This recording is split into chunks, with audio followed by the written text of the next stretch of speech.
contre son camp de l'Olympique Lyonnais, les amis. À peine une poignée de secondes. Et Paris qui mène à 0. Il est 19h30 les amis, bonsoir à toutes et à tous, très heureux de vous retrouver. Soyez les bienvenus, ici le Parc des Princes. Ce soir théâtre de la dernière rencontre, comptant pour la 30e journée du championnat de France de la Ligue 1 Uber Eats. Ryan est sur cette pelouse. Comment il va? Déjà. Salut Ryan, comment vas-tu? Ça va? Tu nous accordes un petit mot ou pas? Allez fonce, est-ce que tout va bien? Bon, magnifique. Mais Lyon est bien revenu, forcément. Lyon est bien revenu dans une bonne dynamique et forcément c'est un vrai match ce soir. Test pour eux. On parle souvent de l'effet d'un coach quand il arrive. Et là, pour le coup, l'effet sage, il se vraiment sentir sur la durée. Au début, on a eu des doutes. Oui. Et là, sincèrement, ce qu'il fait, c'est fort. Amener Lyon en finale de la Coupe de France. Presque être capable de jouer l'Europe.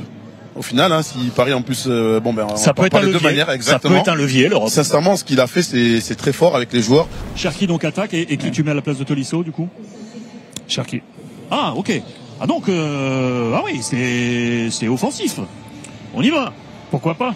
Ah non mais tant mieux. Je me posais la question. Est-ce que ça tu le prépares pour ce match-là ou tu le prépares aussi pour après? Uniquement pour ce match-là. Uniquement pour ce match-là. Parce qu'en fait, on se base sur ce qui s'est passé dans le match précédent, avec l'idée d'être dans une continuité, une amélioration, bien sûr. Mais on n'est pas dans une vision à 5 matchs ou 6 matchs. On sait tellement qu'il peut se passer des choses d'ici là que ce serait complètement incongru que de raisonner de cette manière. L'Europe, c'est un levier, c'est une vraie motivation pour nous, une vraie ambition affichée avec l'idée d'essayer de la conquérir de deux manières, soit par le championnat, soit par la Coupe de France. Donc on a deux possibilités, c'est encore mieux, mais on veut surtout croire en ces deux possibilités, donc ça passera forcément par un bon match ce soir. Maintenant qu'on est entre nous, c'est quoi le secret là? Il y a 4 mois, on était au fond du trou.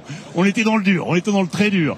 11 places de gagner avant le démarrage de cette 30e journée. C'est quoi le secret, Pierre? En fait, le secret, vous l'avez, il est dévoilé complètement parce que vous avez vu, c'est des joueurs qui sont enthousiastes sur le terrain, qui sont en mesure de prendre des initiatives, qui sont en cohésion. Hiver, juste avant, voici le 11 de départ, les amis, du Paris Saint-Germain. Et là, il y a du gros changement. Kylian Mbappé sur le banc des remplaçants. Voici le 11 de départ. Donnarumma dans les buts.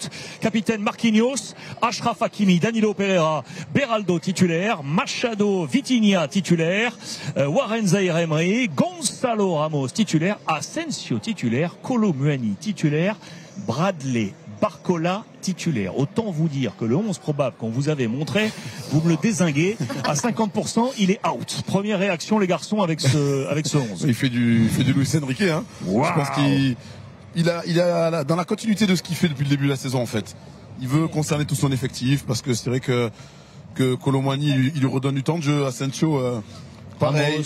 Gonzalo Ramos. Voilà, il essaie vraiment il relance Beraldo, tu l'avais dit avant, voilà, pour lui donner temps de jeu.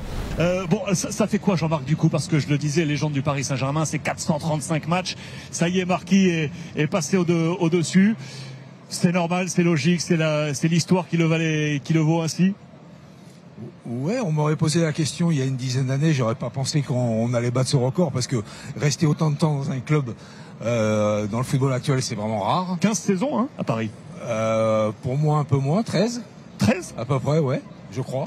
60. Mais ce qu'a fait Marquinhos de nos jours, c'est remarquable, quoi. Je veux dire, voilà, autant de fidélité à un club.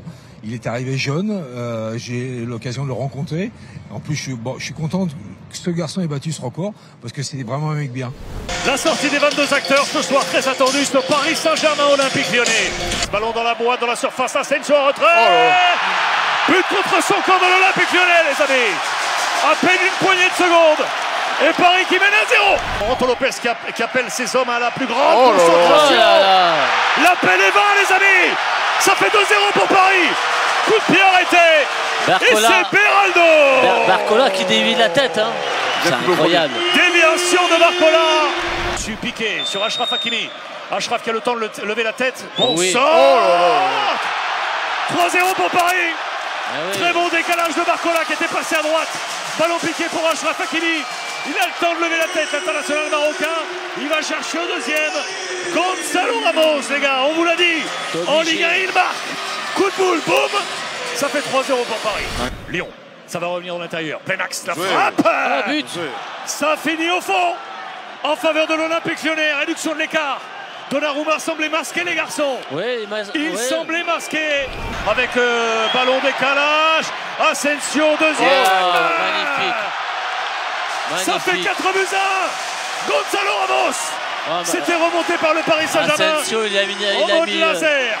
Asensio pour la passe décisive qui va lui faire du bien. Et doublé pour Gonzalo Ramos. Paris 4. Lyon 1. Fin de match, victoire du Paris Saint-Germain. Les 5 buts ont été inscrits dans la première période, les amis. 4-1 du Paris Saint-Germain qui fait un pas de plus vers le titre. Les garçons, Lyon n'aura donc pas ou peu existé finalement dans ce match. Lyon c'est un peu plombé tout seul avec cette entame ratée. Je pense que 2 buts d'écart ici à Paris, c'est compliqué de revenir. Et ils sont même jusqu'à 3-0. Ensuite, ils peuvent regretter leurs occasions pour essayer de revenir. Mais ce soir, il y avait un trop grand écart pour moi entre ce PSG-là, même si ce n'est pas le 11 face à ce Lyon-là où on va dire qu'il a tenté de mettre Cherki dans celui-là. Chez les confrères, on parlait de lourdes défaites, effectivement. On a in fine le même score qu'au match aller. Est-ce que c'est la bonne mesure de Lyon, ça, aujourd'hui, face à Paris? Non, pas du tout, parce que quand on fait une entame comme ça, tout devient très compliqué, surtout en venant ici. Même si on a pu voir par le passé qu'on a pu remonter certaines situations, mais là en 7-8 minutes, il y avait déjà 2-0 tout en ballot.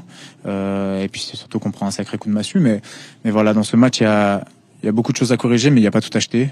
Il va falloir qu'on se remette au travail dès la semaine prochaine, là, dès qu'on va reprendre les entraînements. C'est un match qu'on oublie, c'est un match qu'on doit oublier.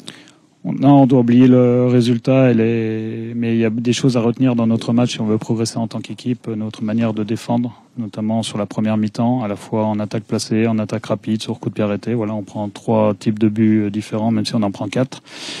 Par contre, il y a des choses intéressantes sur le plan offensif et je pense vraiment que ce soir on perd notre match défensif.